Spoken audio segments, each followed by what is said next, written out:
지금 이 방송을 듣고 계신 분들 가운데 이런 생각을 해본 적 있으실 겁니다. 예전에는 하루만 쉬어도 괜찮았는데 요즘은 며칠을 쉬어도 몸이 돌아오지 않는다. 병원에 가면 나이 때문이라는 말만 듣는다. 약은 점점 늘어나는데 몸은 왜 더 불편해질까? 저는 60대를 살고 있는 노인질환 전문의입니다. 오랜 시간 진료실과 연구 현장에서 어르신들의 몸을 지켜보며 살아왔습니다. 그리고 거의 매일 같은 질문을 받습니다. 선생님, 저는 이제 방법이 없는 건가요? 이 질문을 들을 때마다 저는 마음속으로 같은 생각을 합니다. 아직 끝난 것이 아닙니다.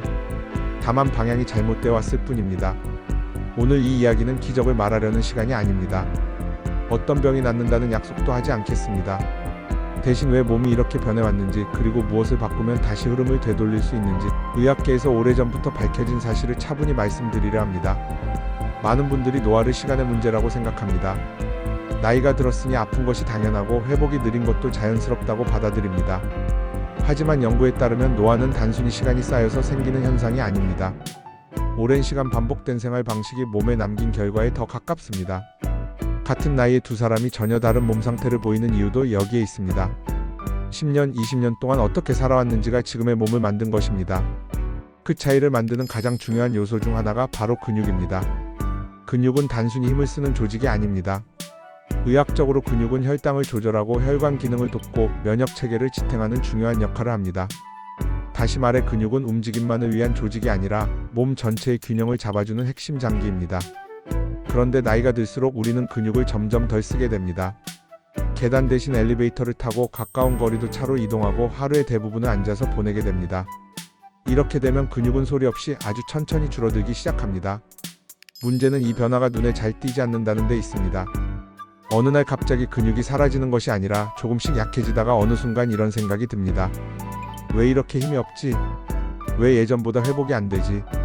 근육이 줄어들면 몸은 여러 신호를 보냅니다.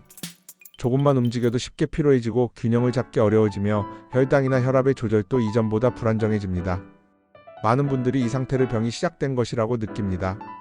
하지만 의학적으로 보면 이것은 몸이 망가졌다기보다 오랫동안 사용되지 않은 결과에 가깝습니다. 여기서 꼭 짚고 넘어가야 할 사실이 하나 있습니다. 근육은 나이를 크게 가리지 않는 조직이라는 점입니다. 60대, 70대, 심지어 80대에서도 근육은 다시 만들어질 수 있습니다. 다만 젊을 때처럼 빠르지는 않습니다. 대신 아주 느리지만 분명하게 반응합니다.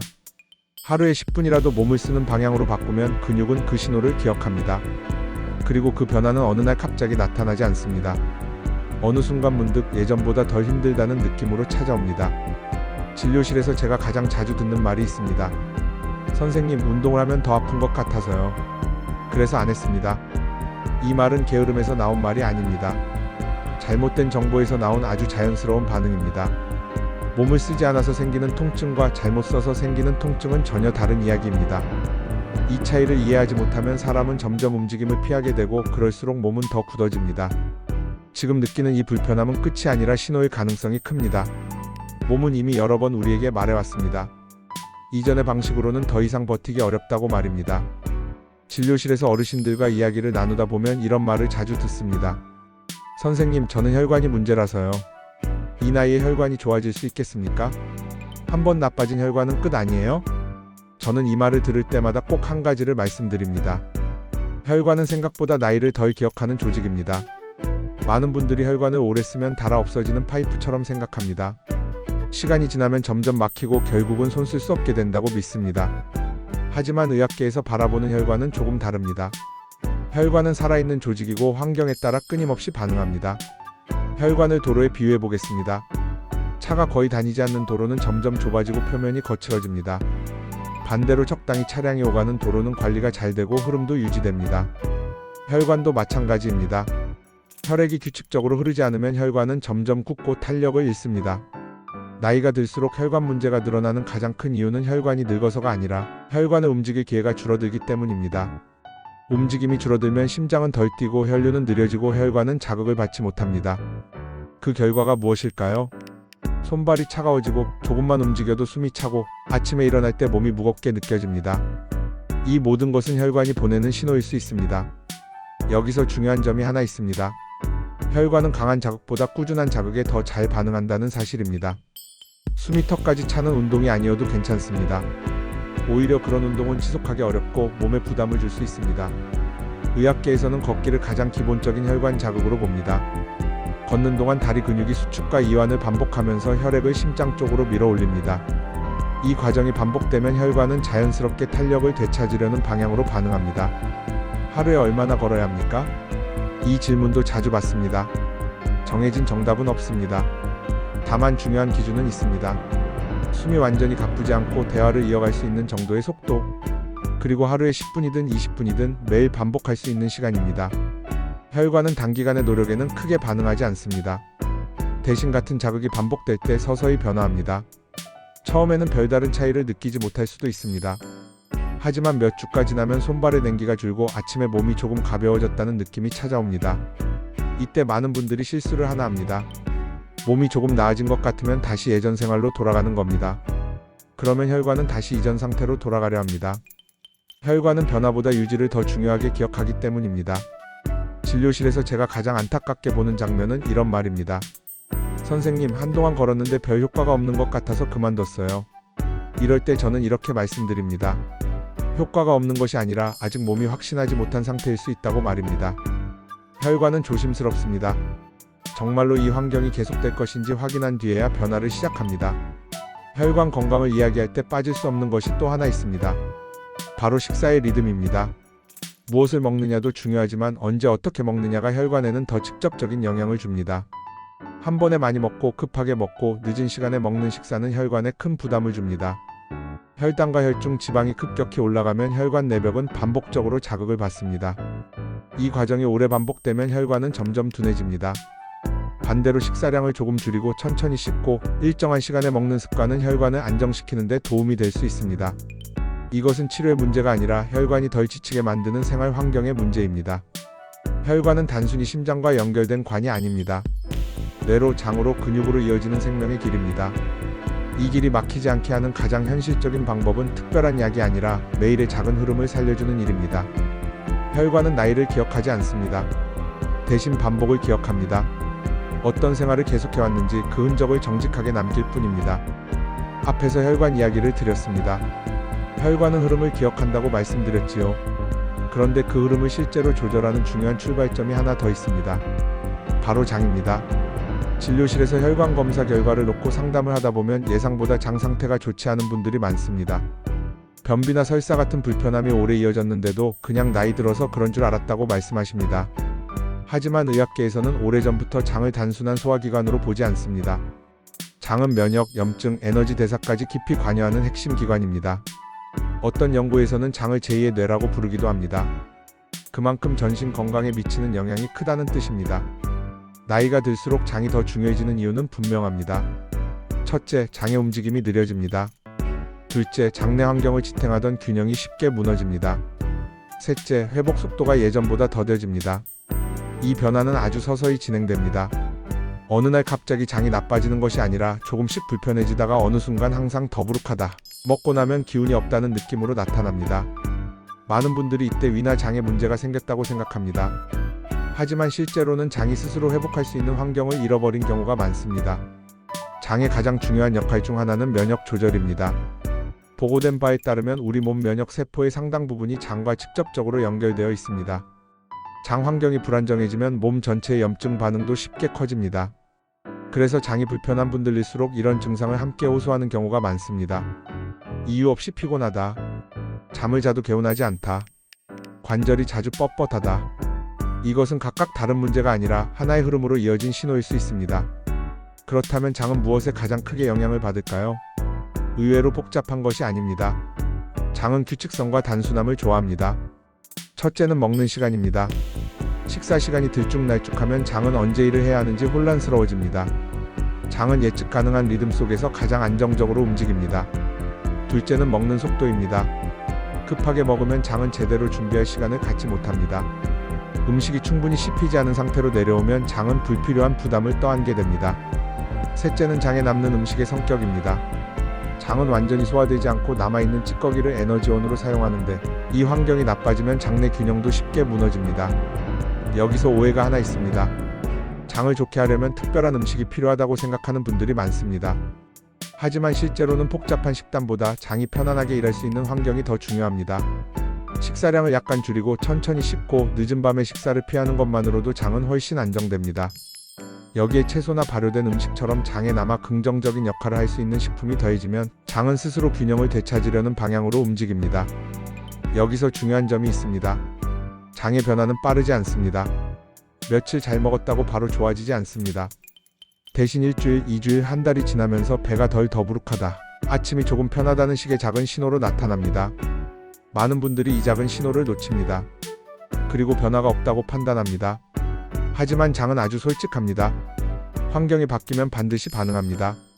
다만 그 반응이 조용할 뿐입니다. 혈관이 흐름을 기억한다면 장은 환경을 기억합니다. 어떤 리듬 속에서 살아왔는지, 어떤 방식으로 먹어왔는지를 그대로 몸에 남깁니다. 지금까지 근육과 혈관, 장 이야기를 드렸습니다. 이 세 가지는 각각 따로 움직이는 것처럼 보이지만 실제로는 하나의 방향을 공유합니다. 몸을 쓰고 흐름을 살리고 환경을 안정시키는 방향입니다. 다음 이야기에서는 이 모든 것을 하나로 묶는 가장 중요한 요소, 바로 수면과 회복의 문제를 짚어보겠습니다. 많은 분들이 가볍게 넘기지만 실제로는 노화의 속도를 크게 좌우하는 요소입니다. 앞에서 근육, 혈관, 장 이야기를 차례로 드렸습니다. 이 세 가지를 관통하는 공통점이 하나 있습니다. 바로 회복입니다. 그리고 그 회복이 가장 깊이 일어나는 시간이 언제냐고 묻는다면 저는 주저없이 잠이라고 말씀드립니다. 진료실에서 이런 말을 자주 듣습니다. 선생님, 저는 잠은 조금 자도 괜찮은 체질이에요. 나이 들면 잠이 줄어드는 거라 어쩔 수 없죠. 잠을 자도 잔 것 같지가 않습니다. 이 말들 속에는 중요한 착각이 하나 들어있습니다. 잠의 양보다 질이 중요하다는 말은 맞습니다. 하지만 질이 무너지면 양이 아무리 많아도 회복은 일어나지 않습니다. 의학계에서는 잠을 단순한 휴식으로 보지 않습니다. 잠은 몸이 스스로를 정비하는 시간입니다. 낮 동안 쌓인 피로를 정리하고 손상된 조직을 복구하고 불필요한 염증 반응을 가라앉히는 시간입니다. 이 과정이 제대로 이루어지지 않으면 몸은 매일 조금씩 빚을 지게 됩니다. 나이가 들수록 잠이 중요한 이유는 회복 능력이 줄어들기 때문입니다. 젊을 때는 잠이 부족해도 몸이 어느 정도 버텨줍니다. 하지만 나이가 들면 같은 방식으로는 더 이상 버티기 어렵습니다. 그래서 수면이 흐트러지면 가장 먼저 나타나는 변화가 피로와 통증입니다. 잠이 부족한 분들의 공통적인 특징이 있습니다. 아침에 일어났을 때 몸이 개운하지 않습니다. 하루를 시작하기도 전에 이미 지친 느낌이 듭니다. 낮 동안 집중력이 떨어지고 작은 일에도 쉽게 예민해집니다. 이것은 성격의 문제가 아니라 회복이 충분히 이루어지지 않았다는 신호일 수 있습니다. 여기서 많은 분들이 수면제를 떠올립니다. 하지만 오늘 이 자리에서는 약에 대한 이야기를 하지 않겠습니다. 대신 잠이 왜 무너지는지, 그리고 생활 속에서 무엇을 점검해야 하는지에 대해 말씀드리겠습니다. 첫 번째는 수면의 리듬입니다. 잠은 시간이 아니라 습관에 반응합니다. 매일 다른 시간에 잠자리에 들면 몸은 언제 회복을 시작해야 할지 혼란스러워집니다. 반대로 잠드는 시간이 일정하면 몸은 그 시간에 맞춰 자연스럽게 준비를 시작합니다. 두 번째는 잠들기 전의 상태입니다. 몸은 누웠다고 바로 잠드는 구조가 아닙니다. 잠들기 전 한두 시간 동안 어떤 상태로 있었는지가 수면의 깊이를 결정합니다. 늦은 시간까지 화면을 들여다보거나 자극적인 대화를 하거나 과식을 하면 몸은 여전히 낮이라고 착각합니다. 세 번째는 낮 동안의 활동입니다. 아이러니하게도 낮에 몸을 쓰지 않으면 밤에 잠이 얕아집니다.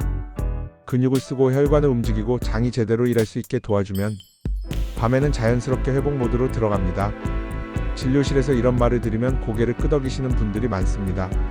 생각해보니 요즘 거의 안 움직이긴 했네요. 잠은 따로 떨어진 문제가 아닙니다. 낮 동안의 생활이 그대로 밤에 반영됩니다. 몸을 거의 쓰지 않은 날은 잠도 얕고 회복도 더딥니다. 반대로 적당히 움직이고 규칙적으로 먹고 자극을 줄인 날은 잠이 훨씬 깊어집니다. 여기서 중요한 점이 하나 있습니다. 잠을 잘 자려고 애쓰는 순간 오히려 잠은 더 멀어질 수 있습니다. 잠은 노력의 대상이 아니라 결과입니다. 생활이 정돈되면 잠은 자연스럽게 따라옵니다. 많은 어르신들이 이제 잠은 포기했다고 말씀하십니다.